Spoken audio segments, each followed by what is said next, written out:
Hey squad! Alright, I'm gonna try to set you down here.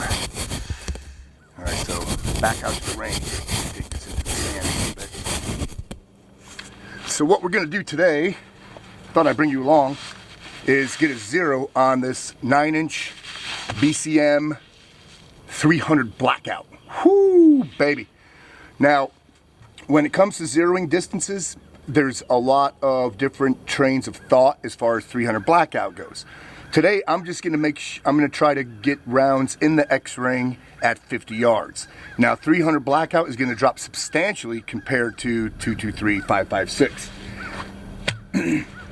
And I might adjust it at some point to a max ordnance zero.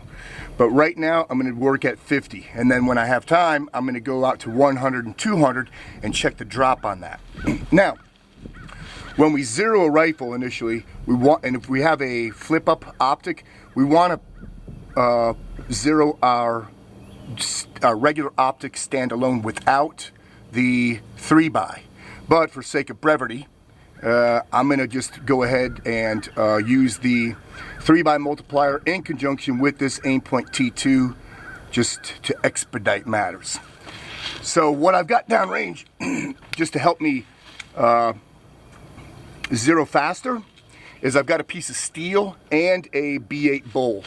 So what I'm going to do is hit the steel first, or attempt to hit the steel, and who knows where this is hitting, because I just put these optics on, so it might not be hitting anywhere close to the steel, but we'll try to get it zeroed as quickly as possible. Once I'm on steel, I'll put 5 rounds on the B8 bowl. The steel is brand new. It's AR500. That's the other thing I want to check. I want to check to see if there's any pitting with this gigantic freaking bullet at 50 yards on that AR500 Grizzly Target steel.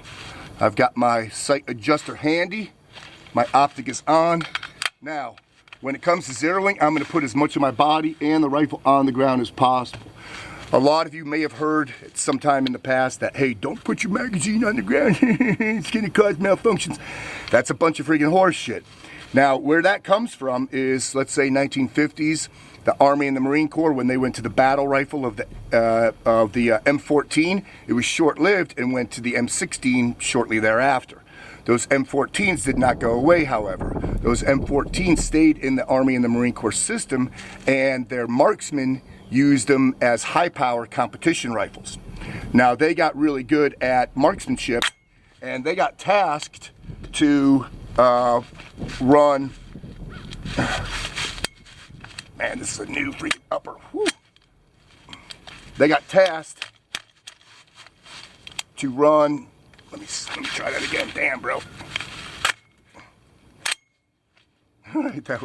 Brand new freaking upper. This thing's stiff as shit.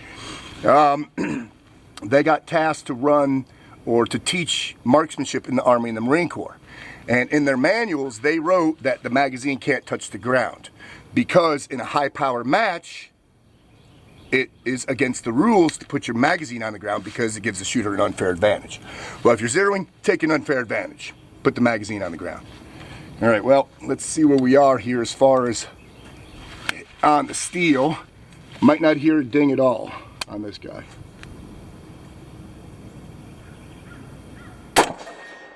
All right, so it dinged, but it's off to the right quite a bit.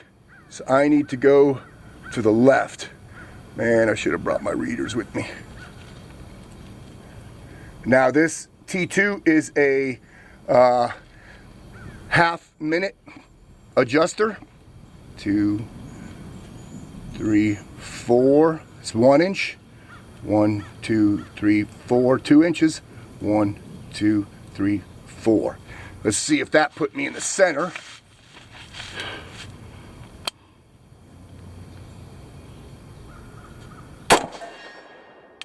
Just a couple more. It's almost in the center. 1, 2, 3, 4. All right, and I'm going to aim at the bullet hole that I just shot, or the bullet mark, to check to see if I need elevation. so I need a little bit of elevation too. I'm a little bit low, so I need to come up about 1 inch. Up.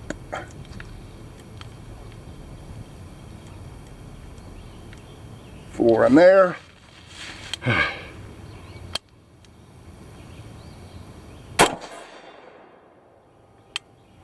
Wow, that went down quite a bit. Let me try one more.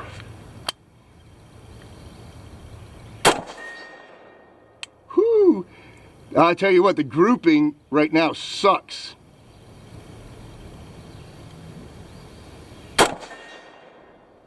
Man, those are super, super low. Let's see here.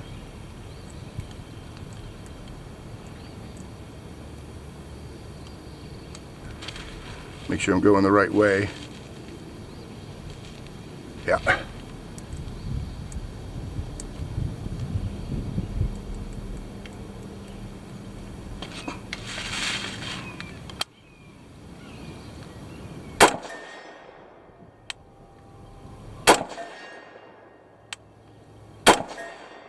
All right, now let's put a group on paper. These won't be exactly in the X-ring, but I'll take you along with me when we go down and check.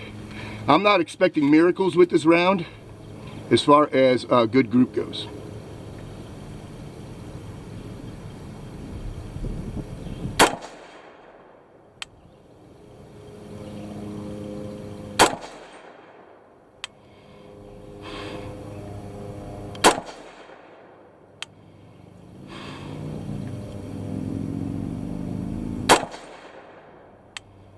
That one wasn't even in the black. Wow. All right. Let's go down and check. Take a look. Damn, man, this thing is tight, tight, tight.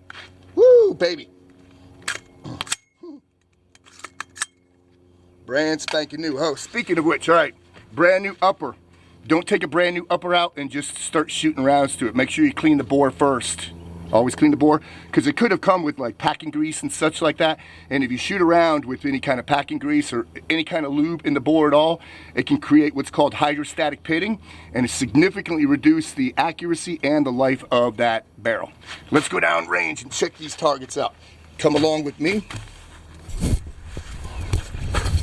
All right.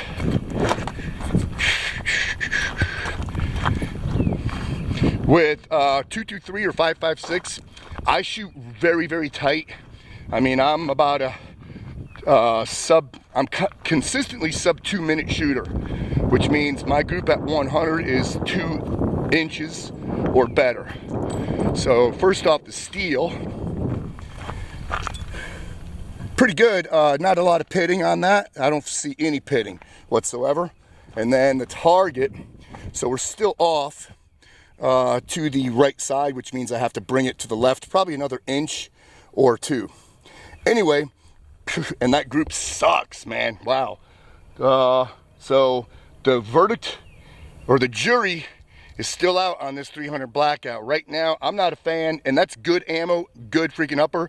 Granted, it is only a 9-inch, but still, I was hoping for a lot better group than that. So let's keep testing this stuff. Anyway, squad, hope you enjoyed it. Have a good one.